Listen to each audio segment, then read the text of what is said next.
let's begin. So we are 1519. 1519. The games have become far more competitive. And let's get the show on the road. We're playing Tuvshinbat from Mongolia. All right, well, let's go e4. Let's go e4. And we've been experimenting with the open Sicilian in the 10-minute speed run. I'm a little bit tired of the c3 Sicilian, so let's play mainline stuff. Let's play open Sicilian, which means d4, and knight takes d4, and let's test the guy on some theory. Okay, so e5 is, I think, called the Kalashnikov. I think this is, or the Lowenthal. Now, you might see this and say, I've seen this before somewhere. Isn't this the Sveshnikov? It's not quite the Sveshnikov. The Sveshnikov has the inclusion of knight f6, knight c3, and then e5. There are similar ideas in this line, but the theory itself is different, and there's quite a few differences as well. Now, where should this knight go? Where should this knight go? And it's the same square. If you know the theory of the Sveshnikov, it's exactly the same idea. The point is that e5 weakens the d6 square, and we want this knight to have immediate access to that square, so knight to b5. Now, black has a couple of moves here. There's a6, and there's d6. d6 covers the square. a6 chases the knight, and essentially forces knight d6 check, and there's some theory that I'll show you guys there. But queen a5 check is not a move. That's definitely not a move. Thank you, take him in. Definitely not a move. Okay, now that's a pretty weird... Yeah, so that doesn't do anything. It doesn't attack the knight because our bishop defends the knight. That's one of the points. Now, how should we block this check? That's a pretty instructive moment. I think that this is a bit of a trick question, because a lot of you guys, I think, will have the instinct of blocking with the bishop because it attacks the queen. But one of the general takeaways has been that you want to be careful about making a move just because it has a threat. You also want the move to be independently good. The problem with bishop d2, let's say his queen even moves back to d8. He admits his mistake. Take a look at that bishop on d2, right? Is it a well-placed bishop? No, it's not, right? It's obstructing the queen's control over d6. We're going to have to move that bishop again. So let's just go knight c3. This doesn't create a threat, but we want the knight on c3. And if he goes a6, we still have this possibility of going knight d6 check. Well, he can't take my knight.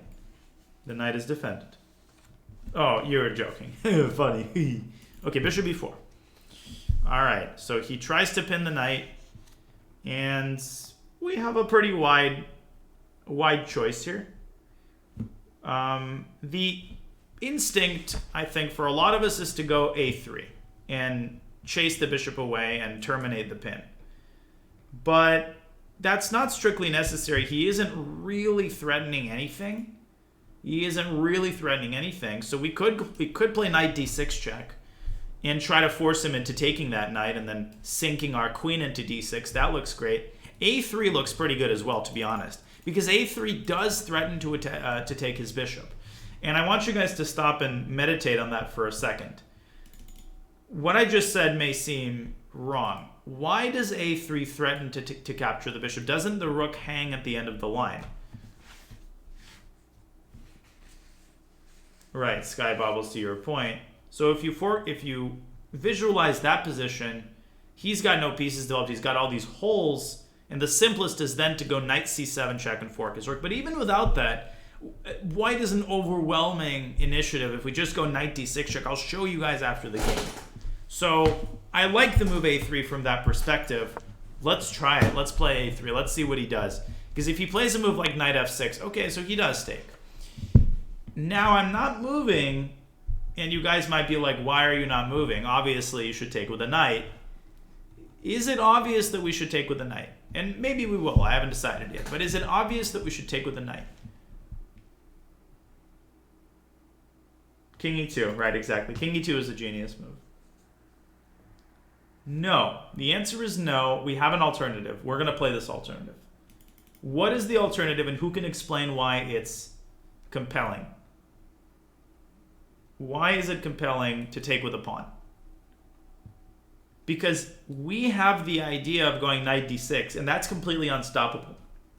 He cannot protect that square. Now, why is knight d6 so good?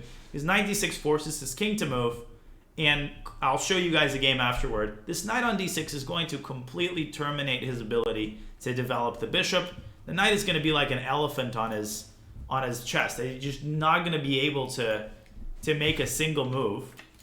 And is it worth ruining our pawn structure over that? Absolutely it is. And I've been making this point consistently for a while now. Ruining your queenside pawn structure is not such a big deal in the first place because you're probably going to castle kingside, so that's still safe. The one time that you should be most worried about ruining your pawn structure is in the event that you're going to castle to that spot, and here you're not going to castle queenside. Queen d6 is very much possible too. Queen d6 and knight c7. It depends on what he does. Depends on what he does. Depends on what he does. King e7. Well, now that literally asks for trouble. Here, of course, knight d6, what he's trying to do is take the sting out of knight d6. But obviously he walks into queen d6. If he goes here, that'll lead to a nice little finale. Ladies and gentlemen, I'm all ears. What should we do?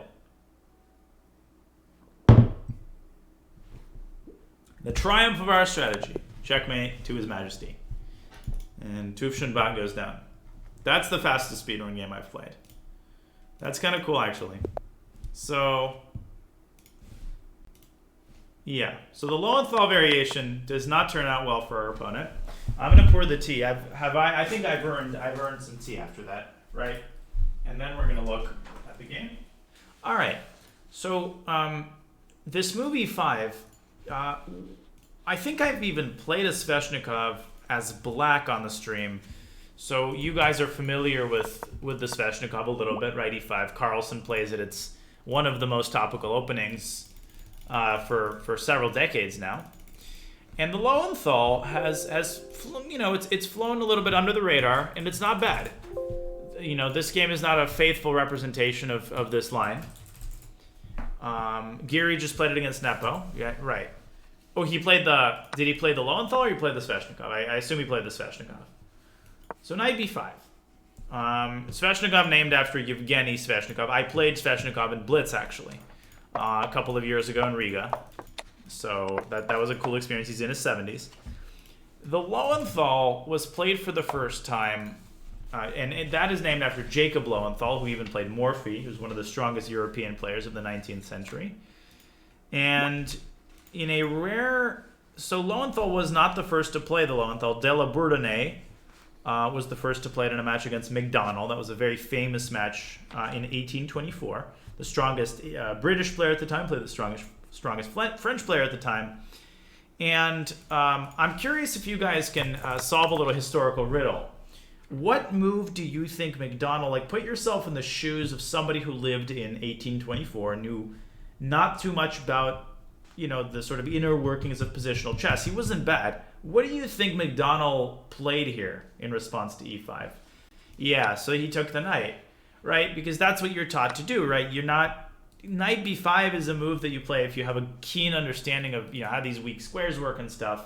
So knight c6 happened all 3 times that De la Bourdonnais played the match, played the Lowenthal, and this happened, and this is of course very good for black because d5 is super easy to orchestrate. Then the first person to play knight b5 didn't do so until 1862. Blackburn, Joseph Henry Blackburn. So the Brits redeemed themselves. The Brits redeemed themselves about 40 years later with Blackburn playing knight b5. Now, after knight b5, black has a couple of moves. d6 is the main one with 20,000 games. a6 is also a very interesting line. And a6 leads to knight d6 check, takes, and generally I think black plays queen f6 here, tries to get this queen out of d6, obviously. And I think that white's supposed to be slightly better, but the advantage is not vast. This isn't like crazy. And there's also queen e7. Queen e7 is also a way of trying to get the queen away. And usually white just retreats and just says, I have the 2 bishops and I have control over this square. So you could get a position like this and white's slightly better. But black's position is very, very solid. But that doesn't tell the whole story. D6 is the main move. Queen A5 check misses the point completely. I do think that he missed that the knight was not hanging. I think that's where it originated from. Yeah, he was over 2,500 at the time. And yeah, so once again, bishop d2, we don't want to play because it obstructs the queen's control over d7, and the queen could just even drop back to d8. So knight c3, bishop b4, a3, and what were the alternatives? We could have gone here and reached this position. Obviously, big advantage for white. But a3 is a very tantalizing move that faces black with a lot of difficulties, as we saw. Once again, if he goes knight f6, and we take, and he takes, this is very much possible. White is up a piece and crushing, but not the only move. Right, in this position, you could just play knight d6 check, and the simplest move, just the absolute simplest move, what would be, can somebody name a simple approach to playing this position with white? Because remember, you're not even in any hurry. Black is not going to develop the pieces. So we can just casually develop our own pieces and pile up on this pawn, for example, bishop c4 being a good move. Then we can castle, and then we can play f4 to open the f-file, and just, that is totally and absolutely crushing. And this knight on d6 in the Sicilian is a devastating piece, particularly since black, the bishop can't come out this way either. And I had a very nice game in a different variation of the Sicilian back when I was in IM, which showcased a similar concept. I can show you guys really, really fast. It was against the Ukrainian Grandmaster Andrei Vovk. And this was one of my nicest games. I won't go through it in any kind of depth, in too much depth rather, but it's nice. Yeah, so this is essentially the tournament right after I became a GM. And this was a Rosolimo, bishop b5. So I didn't play open Sicilian. But what eventually happens, he goes e5, so you can see the same d6 square being weakened. And I get my knight to d6. So I sacrifice a pawn to crash open the center. Then I'm able to get a knight to d6. And we get a very similar type of situation where I swing my queen around to a3 just to keep the queen side supervised. And I just crushed him here. He never got his pieces out properly. Now, there was a lot of subtleties here. I maneuvered my pieces very successfully, and then I shut down the center even further. And eventually we reached this position, and really cool tactics happened starting here. This was, again, one of my nicer combinations. So I've gotten all my pieces involved. This pawn on d3 is a little bit annoying. And what's even more annoying is that if I take this pawn on d3, black plays knight takes c5, removing the protection from this knight on d6. And in the complications, black is actually fine. So in this position, I spotted a very pretty move that transforms my advantage into a crushing attack. Could anybody find it? This is not an easy move, and I hope you guys are okay with me showing this. So bishop h6, you're on the right track. The move is knight to f5. And the point is that if he takes the knight, bishop h6 happens, and you might be like, well, f6. F6 defends the bishop. But no, f6 is illegal because he's pinned. And there's no way to defend the bishop. So this attacks the queen. The queen has to move. Now we grab the bishop, and now look at his king. It's so wide open. Now I take a moment to take on d3 just to get this pawn out of the way.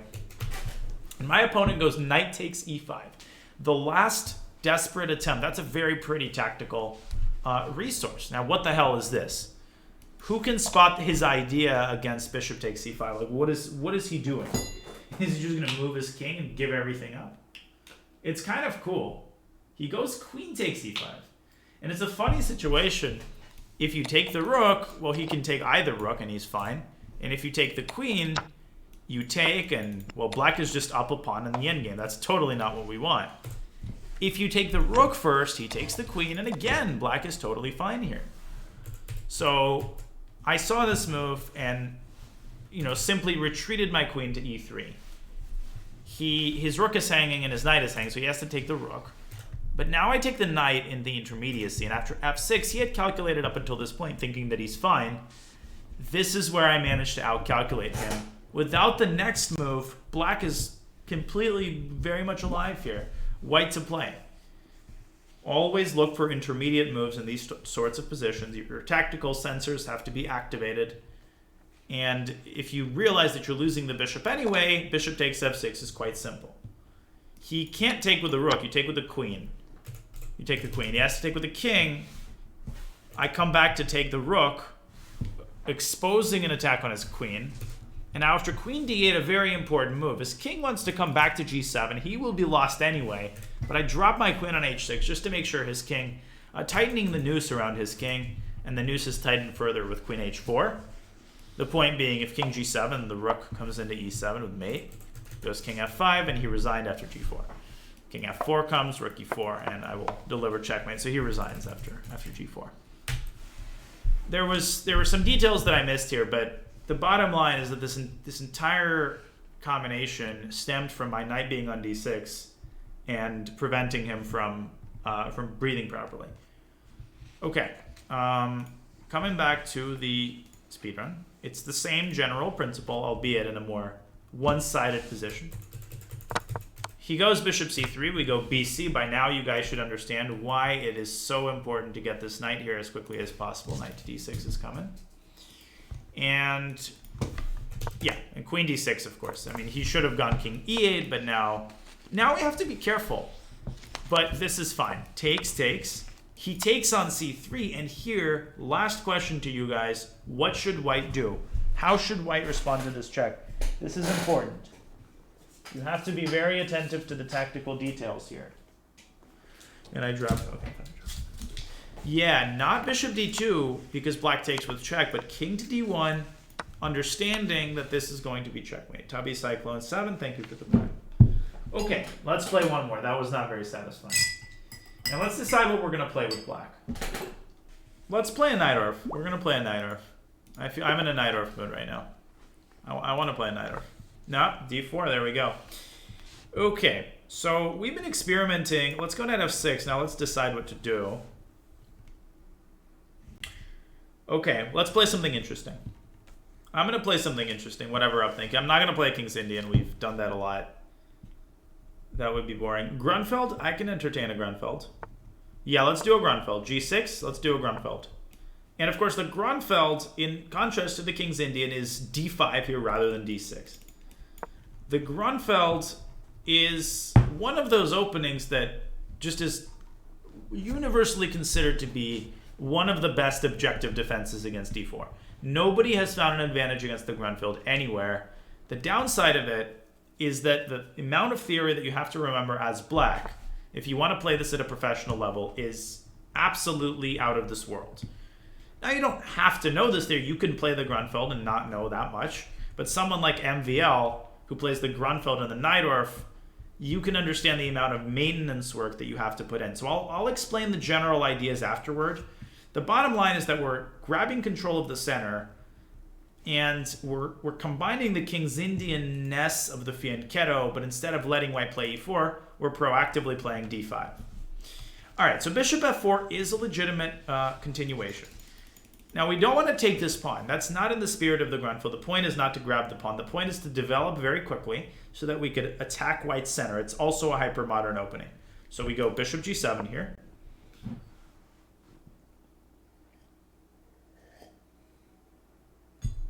Yeah, we go bishop g7. So c6 is unnecessary. We are okay with white. We are okay with bringing our queen out to d5. We are totally okay with that. Knight takes d5. You're joking in Grünfeld. Okay, I'm gonna get a... I don't know.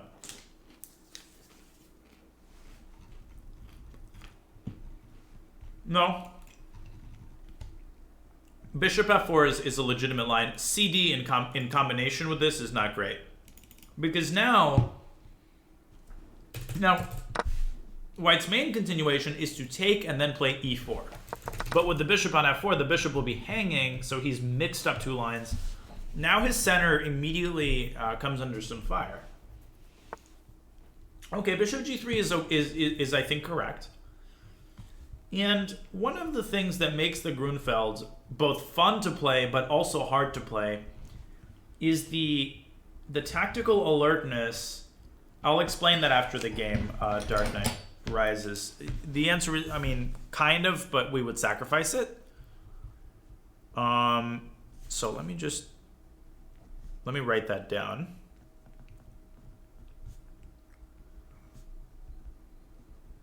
Yeah.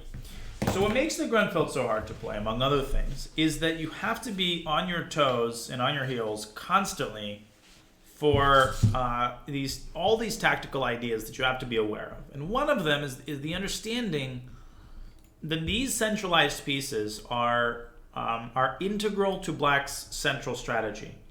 And there's a constant attempt here, a lot more tactically than in the King's Indian. In the King's Indian, you're playing the long game. You're not really assaulting White's center. Here you are. And the way that you are is often by playing various moves like c5 or knight c6. You're constantly attacking White's center.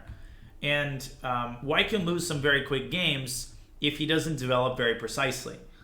So between c5 and knight c6, which of the two moves do you guys think I should play? Which of them seems to be a more effective way to immediately harass White's center?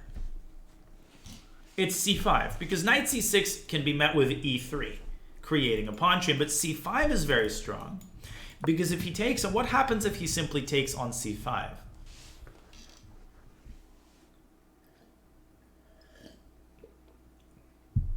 What happens if he plays dc? So we play knight takes c3.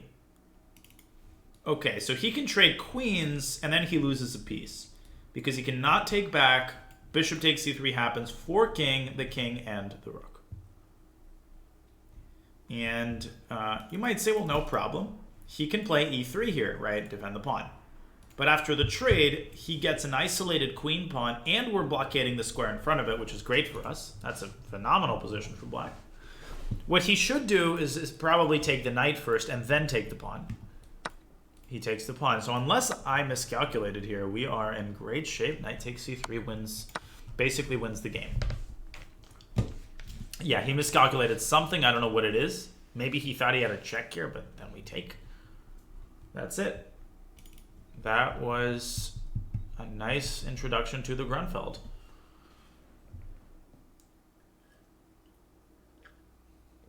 And you can see, when faced with openings that they're unfamiliar with, people in this rating range really, don't always handle things well. And he takes, so he makes things worse, but at this point it's already over. It is very difficult to play the Grünfeld.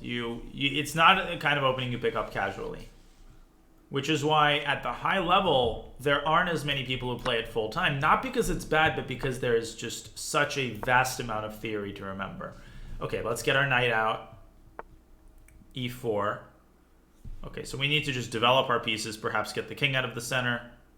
This bishop on c8, where should we put it? What seems to be a good approach to developing this bishop? And in the Grünfeld, even when we're not up a rook, this is a good square for the bishop. It's not g4. Bishop g4 doesn't do anything. That's what you need to understand. It's not about developing a piece as far into your opponent's territory as possible, but it's more about understanding what the role should be. This attacks a2. It's sort of centralized. It prevents White's bishop from coming out to c4, which is really nice. Bishop b5. We can take the pawn, but we don't need to. Since we're up a rook, I would much rather prioritize piece play, as you often do in the Grünfeld. And there's many good moves here. One approach is to target the c5 pawn and to realize that the c5 pawn is a conduit toward his king. So we can begin by playing rook to c8. We could have also gone knight d4, but let's cook up knight d4 so it's stronger when it is played. Rook c8, nice job, sweet d, and then we're going to go knight d4, rook takes c5. We're going to go for a mating attack here. We're not even going to bother with all of the trades. Well, I guess we are. Yeah, let's go knight d4 anyway, right? Bishop can come back to capture the knight. Notice that he does have rook d1 if he wants it, but then we take on c5 just in time, eliminating this bishop. when is it good to learn the Grünfeld? Well, first of all, you don't have to learn it at any level. I played it only a couple of times in tournament play, and I never really, had the discipline to learn the theory. It fits my style, but I would say if you want to learn it, I would say at a minimum 2000. I wouldn't play it unless you're 2000 and over. I think it's so theoretical. It's so concrete that I just don't think it's worth it. You might win some quick games if you learn it earlier, but you'll be building the wrong habits then, I think. That's just my opinion. But Spidler's Chessable, of course, if you want to pick it up and you're 1700, don't let my words stop you. Don't say, well, Daniel said this. Use your own judgment. You've got to be in charge of your own chess development. I'm not, I don't know the secrets of the universe. All right, so what should we do? I don't think we can save this bishop. Which is kind of funny. If we go rook b4 here to defend the bishop, what will white do? What will white do if we play rook b4? Just as a quick tactical question. A3, guys. A3, just rook a4. A3, you're rushing. He just resigns. A3, there's two options. First of all, is just rook a4. Second of all, we can stick the bishop on b3 with check. The move is bishop e5. Bishop e5 attacks the rook and attacks the bishop. But what would we do? Well, probably f6 is a good move. Walk the king over to f7, put the rook on c8, and win easily. All right. So the Grünfeld. Little history as usual. Grünfeld was I think German. I'm not sure what his nationality was. Maybe Austrian. Ernst Grünfeld. A very long chess career. Very strong chess player. And theoretician, obviously, developed the Grünfeld. Developed other openings as well. And this was probably around the year. The first time it was played was 1855. The second time it was played was by Alekhine. Alekhine was the second player to play it, and then Grünfeld played it 3 times in 1922. Austrian. He was Austrian. And the funny thing is, Grünfeld played it to beat Alekhine. Grünfeld played it to beat Alekhine in Vienna 1922, which is quite amazing, to beat Alekhine with black. Grünfeld was the first person to really show the main ideas, though when Alekhine played it, he just was sort of screwing around. Thank you, Bag of Candle Lads. Then Alekhine played it in 1923 and beat somebody, and Grünfeld continued to play it sort of throughout, and Alekhine really took a liking to it. So it caught on as early as the 1930s. Lots of people started playing it. Botvinnik. People understood that this was a very serious opening. And white players also understood that the best way to meet it was to take and immediately control the center with e4. So in contrast to the King's Indian, what's the similarity? Similarity is you're giving white control of the center, right? Unequivocally, white, stingy California, I think of it 3 months. White has control of the center. And it is a hyper-modern opening in the sense that you develop your pieces, you fianchetto your bishop, with an eye toward eventually attacking the center from a distance. And the main instrument of attacking the center is, of course, this move c5. c5 aims to break down the pawn on d4. And in addition to c5, black has knight c6 and bishop g4 and all these ways to turn up the dial and attack the pawn on d4 and try to get it to move. For that reason, white's main line is to go bishop c4, c5, knight e2. This is the old main line. It still is very much reputable. What's the point of this? The point of this is that if black goes bishop g4 at some point, white's going to have f3, making sure that the knight is intact and making sure that the pawn on d4 is well protected. This bishop will come out to e3. Now, if white plays e5, then this whole pawn's chain is going to be overextended. So black's going to take and go knight c6 and attack this. And you'll have a hole on d5 that black can occupy. So there's a lot of nuance here that I won't get into. What if they take your e-pawn? Not sure where. Okay. I won't get into the nuance. Bishop f4 is, I think it's called the Brinkman attack. And the best way to continue for white is just to play e3, not to take the pawn at all. This is the proper theoretical continuation. Generally speaking, black castles, and oftentimes black goes c5. Grünfeld is a very tactical opening. You often sacrifice 2 pawns and you go like this. Things get crazy. So there's probably 9 or 10 reputable counters to the Grünfeld, which is mind-boggling. But our opponent takes, and we had a question about taking on c7. Now, if you don't know anything about the Grünfeld, you might believe that the best approach is to take the pawn back. But a Grünfeld player won't do that. Grünfeld player will say, I would much rather develop my pieces quickly and go for a quick attack on the king than bend over backwards to win this pawn back. So black can just castle or go knight c6, and this bishop is also very awkward. You're going to have to waste a tempo bringing the bishop back. For example, e3,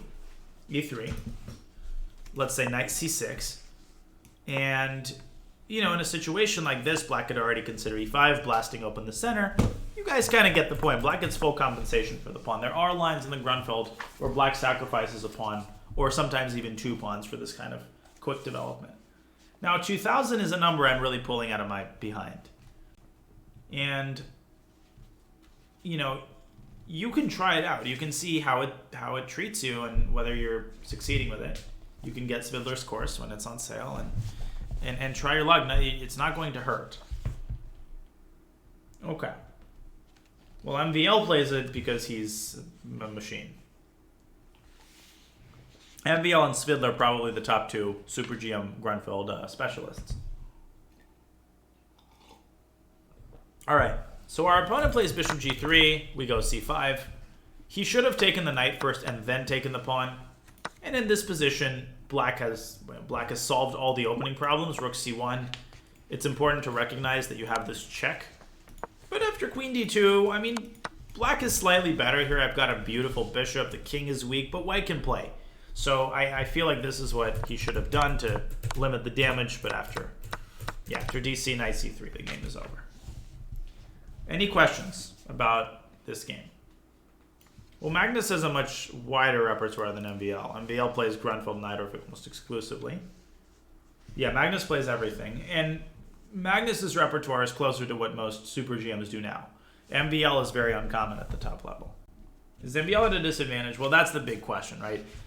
The answer to that was no, but things have turned, starting with Tata Steel recently, where people started beating him in the Najdorf. And the power of preparation has gotten to the point where, people like Fabi's team works for months to break down. MVL's repertoire is incredible. It's survived for many, many years. He's won tons of games in the Grünfeld and the Najdorf, but, he might have to widen his repertoire a little bit to make himself a little more unpredictable. So it's not a 1 or a 0.